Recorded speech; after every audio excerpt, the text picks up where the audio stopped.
This was going to be a short video on how heat or high explosive anti-tank rounds work, but then it kind of escalated and now it's a full-on explanation of how the RPG-7 heat warhead works.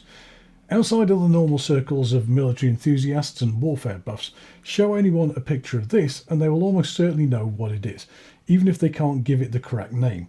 And that's largely because of just how ubiquitous this weapon is in modern media, from films where it first appeared in Red Dawn in 1984 to hundreds of games and even on news reports. Sooner or later another one of these shows up.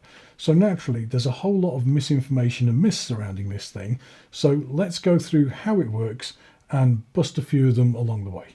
First, let's start with the name. This is, as I said, a heat warhead for the RPG-7, which stands for High Explosive Anti-Tank. And the first myth to bust is that RPG stands for Rocket Propelled Grenade. It's purely coincidental that the initials fit so conveniently, but this is a Soviet-era piece of kit, and that means its name is in Russian. The proper name for this is the, wait for it, Ruchnoi Protivotankovy Granatomiot. Close enough.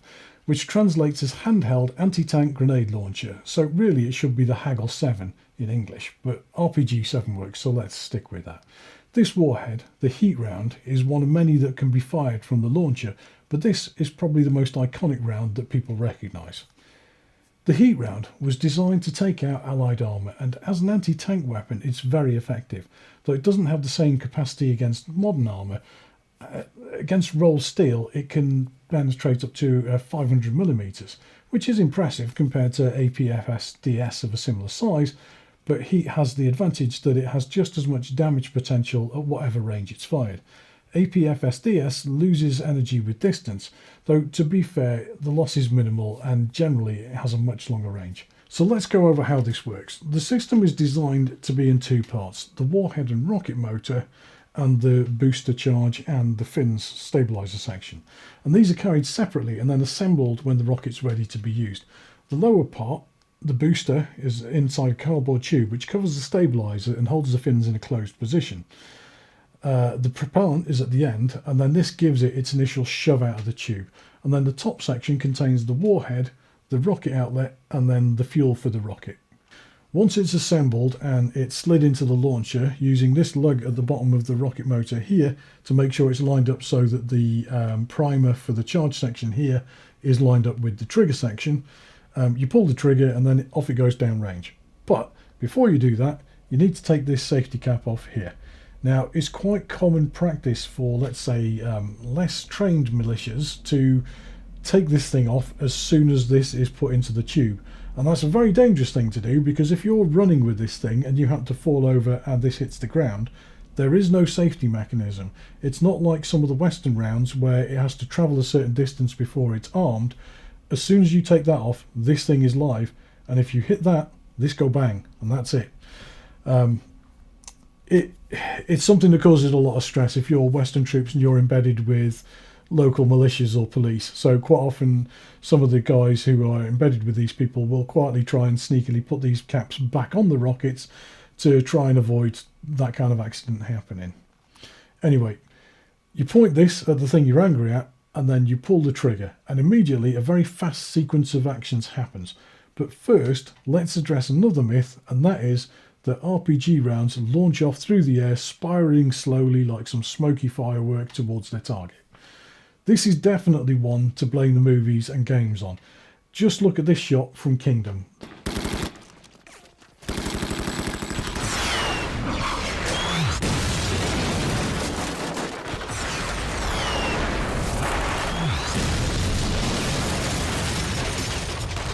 The rocket just cruises through the air on a big old smoke trail. Now, the rocket doesn't smoke like that. That would be a great way to tell the enemy where you shot from, and that's not a good thing. When it leaves the barrel, it heads off at about 110 meters per second and then accelerates to 300 meters per second, which might be slow compared to a rifle round, but it's certainly not slow. In that shot from the Kingdom, it would have covered the distance in less than a second, not the 3 or 4 seconds it took in that shot. I get it's more dramatic, it looks more stylistic, but that's just simply not how these things work. They don't have big smoke trails, and they go like something off a shovel. So once the trigger's pulled, Several things happen. The hammer strikes the primer on the base of the rocket. This ignites the booster charge here and then pushes the rocket out of the barrel. This sets off two time fuses. The first is a very short timer that ignites the rocket motor when this is around about 15 meters down range. And the reason for that is that if the rocket was ignited at the launcher, it would blast in the face of the operator and no one would want to use these and it would ruin his day. At this point, there's a little bit of smoke as fuel and the covers that are like wax covers in here are ignited and burnt away. Now, the second fuse is a self-destruct trigger, and when the rocket reaches just over 900 meters from the launcher, given the effective range of these is about 500 meters before accuracy is too low, this is done to prevent the rocket from becoming a problem for the wrong person. That said, the Taliban found a way to utilize this by setting up ambushes with known ranges so that they could effectively use the RPG-7 rounds as airburst munitions, and they even got quite good at shooting helicopters down with them, which is what this was never designed to do. So now the round is 15 meters down range, the rocket motor kicks in, and then this accelerates the round up to about 300 meters per second. At this point, the cardboard tube that covered the booster and the charge and so on is burnt away, and the stabilizer fins pop out and the spinner is exposed. Now, the stabilizer fins do pretty much what it says on the tin. They use aerodynamic forces to keep the rocket travelling straight and true. The spin inducer applies a small amount of spin to the rocket, nowhere near as much as rifling would, and it's just enough to average out any errors in the aerodynamics. And then this leads to the next myth, which is that RPGs are horribly inaccurate. This one's more of a misunderstanding than a myth. In perfectly still air conditions, the rocket flies very straight and accurate. But as soon as there's a hint of a crosswind, the very thing that gives it stability also induces an issue. Because the stabilizer fins use aerodynamic forces to keep the rocket on track, they essentially keep the rocket pointed into wind. With an 11 kilometers per hour crosswind, this drops the accuracy down to about 50% at 200 meters when you aim at a tank-sized target. This wasn't considered an issue by the original designers because the weapon was intended as a close-up anti-tank weapon, so accuracy up to 200 meters was thought to be acceptable. So, assuming it's on point, the round then heads to the target and starts the next sequence of a whole lot happening in a very short space of time. On a good hit, the first part of the warhead to hit the target is the trigger at the tip of the rocket. The trigger's a piezoelectric device, and what that means is that there's a crystal inside here, and when it's compressed, it generates an electric charge. This charge flows through a circuit going down through the conduction cone, through the charge liner and the connecting rod into the detonator. It then flows back up the outer shell of the warhead to complete the circuit. And this is quite smart because it means the warhead has no batteries or stored electrical energy, which makes it far more reliable and gives it a longer shelf life. This detonates the warhead and sets off the next myth. The heat rounds use a jet of plasma to burn a hole through armour. And there's a problem with that. The explosive has a temperature of around 400 degrees when it detonates, whereas copper has a melting point of 1080 degrees. In order to turn it into plasma, you have to heat it to 10,000 degrees, which is a whole lot higher than 400 degrees. So no plasma jet. So what does happen? The explosive generates heat, but more it's pressure that it generates that matters. Under the extremely focused pressure of the shaped charge, the copper liner is crushed into a superplastic. A superplastic is a solid that behaves a bit like a liquid, but is still physically a solid. The pressure and focus of the blast moulds the copper liner into a long thin penetrator, with its thinnest bit being at the leading edge, and then it goes down towards the end where it widens out into a chunk that's called the slug. But this is still very much solid metal. Confusingly, this is classed as a chemical round because it carries an explosive charge, but at the point of contact with the armour, it's very much a solid kinetic penetrator. I think this is what causes the confusion that makes people think that it creates a plasma beam or whatever, because some people say it's molten metal that it fires out. I think that's where the confusion lies because people refer to it as a chemical round, but this is a kinetic round. The copper never turns into molten metal. It's always solid. It just gets crushed into a superplastic and that's it. All this happens in millionths of a second. The penetrator forms and then hits the side of the tank, and it's now booking it at over 7,000 meters per second, sometimes up to 15,000 meters per second. And that's faster by a considerable margin than any APFSDS round. But it doesn't carry the same mass, and as the damage potential is a function of mass times energy, the high speed is somewhat mitigated by the lower density.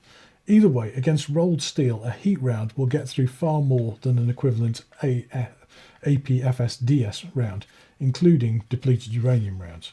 And that's pretty much it. So what about the target's perspective? Is there any effective way to defend against heat warheads? Well, there's a few ways, so let's start with one the Russians love the most: explosive reactive armour. ERA works by detonating when it's triggered by the impact of a round. Specifically, it's designed to defeat heat rounds, but it can also be pretty effective against other ammo types. The way it works is that when the armour pack is triggered, a layer of explosive pushes the upper plate away from the tank and then disrupts the formation of the penetrator.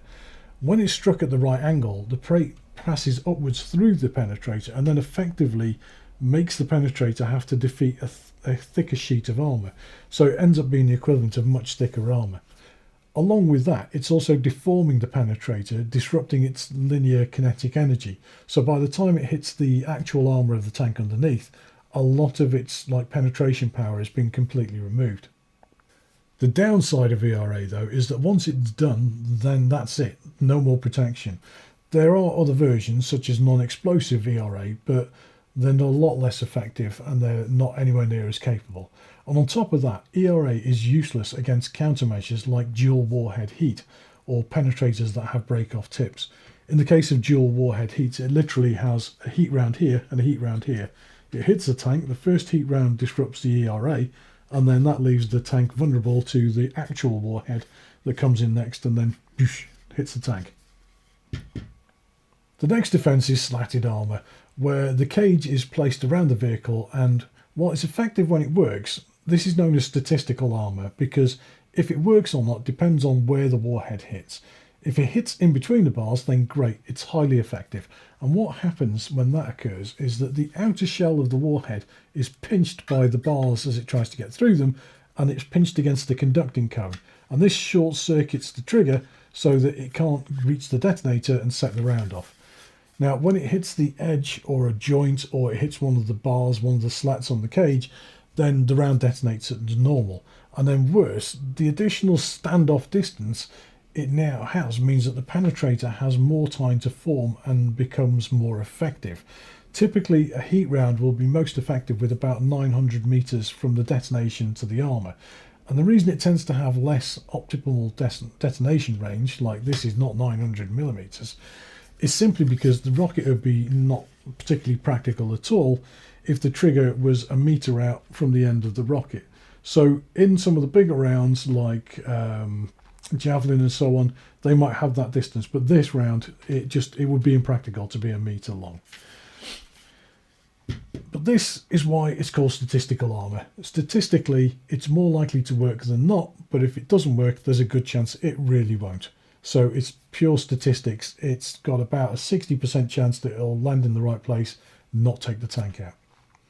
The next one's not technically a myth, it's more of a misunderstanding.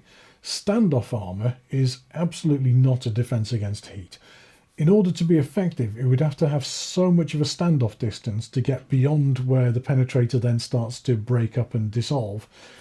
It would just be impractical. It would have to be several metres from the tank. Now, standoff armour, as seen on a Panzer IV, is a defence against HESH rounds, but that's a whole nother vid. Now, an honourable mention has to go to the angry shed on treads, which is the cope cage. In Ukraine, a whole lot of these jerry-rigged cope cages have been showing up, and while they're useless against things like javelins or artillery, they're not entirely as effective against drones, but they do provide a fairly effective defence against RPGs.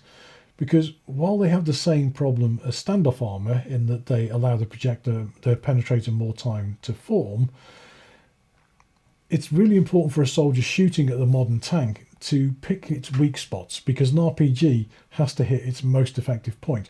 And when that tank is hidden inside a shed, it makes it much harder to aim effective shots and actually hit those weak points. So weirdly enough, cope cages actually do protect tanks from RPGs, because it's pretty much a wasted round to fire it and just hope it's going to hit the bit that you want it to. Composite armour, especially like Chobham, has proved to be highly effective.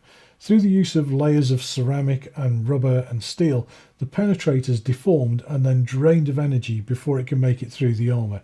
And there's a fairly apocryphal story of a Challenger in the Gulf War soaking up 70 RPG hits without any significant damage.